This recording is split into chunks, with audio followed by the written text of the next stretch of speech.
This is what the Supreme Court also said. I want to quote from those 4 lines in para 8 of that judgment, and I quote, sir, like the judiciary. In fact, वो एक कदम आगे गए और उन्होंने कहा चुनाव आयोग में और न्यायपालिका में कोई अंतर नहीं. And I quote, sir, para 8, like the judiciary, the election commission must display fearless independence in the absence of norms regarding the appointment. A central norm, that is institutional integrity, is adversely affected. An independent appointment mechanism would guarantee eschewing of even the prospect of bias. Sir, this is what the Supreme Court said. This is what the framers of the Constitution said. This is what this government is afraid of. I'm saying it with a sense of responsibility. For they don't want an independent election commission and CEC and EC. They want a pocket borough. उन्हें एक जेबी चुनाव आयोग की आवश्यकता है.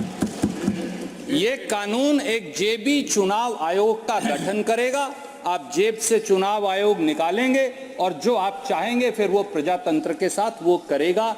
इस कानून का फाइनल मतलब यही है सर. यू पिक और चूज का एक फॉर्मूला होगा. Sir, may I respectfully also say sir that it does not pass any kind of constitutional muster.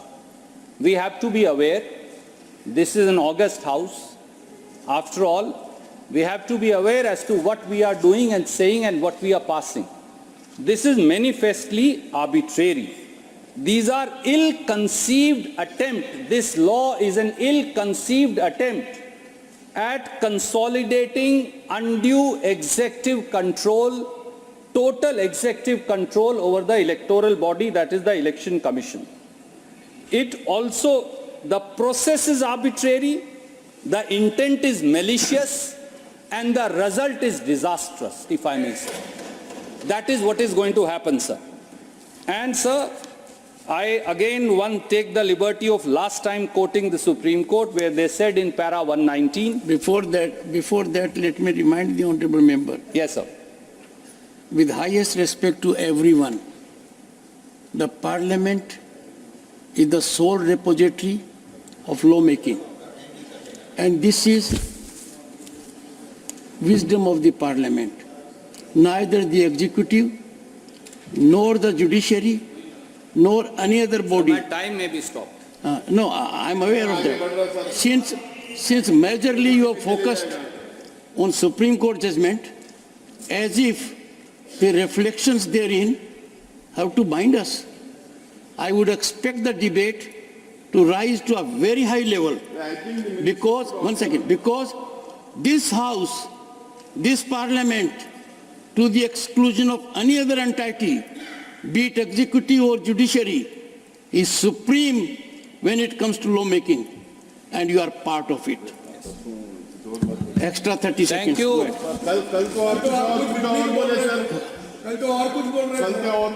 Supreme Court judgment. You both are. I'm really surprised. कोई बात. I'm really surprised, both of you. Sir, it is time we rise to some level at least. Sir, कल आप ही बोले थे. सभापति महोदय. You represent a party that has a great history. Sir, आप ही कल बोले. क्या बोले? Let the honorable member rise and indicate what I spoke. Please rise. Take your seat. Indicate what I spoke. Sir, yesterday you have said. What did I say? Supreme Court judgment के बारे में आपने बोला जब कोई court कर रहा था. Would you be good enough to quote me? Sir, do it during course of the day. Sir, I'm doing. Sir, you allow me. You're not allowing me. Mr. Nasir Hussain, during course of the day, go to the proceedings of the House yesterday and put it on the table that you rely on that. It is not a good habit. I am only making a plea to the members that we are Parliament of 1/6 of humanity. We are supreme when it comes to lawmaking. We cannot suffer intervention from any other organ, be it executive or judiciary. That's what I'm saying. Honorable member may continue. One sir, please take your seat. If there is a number, if your time comes, take your seat. Yes. सभापति जी, let me begin by thanking you for your words of wisdom. You are much seasoned, both in age and experience, both in law as also perhaps in parliamentary practices. You have held many offices. But with all humility may I say, sir, you are 100% right that Parliament is the august body and is the overarching body. It is the fountainhead of democracy.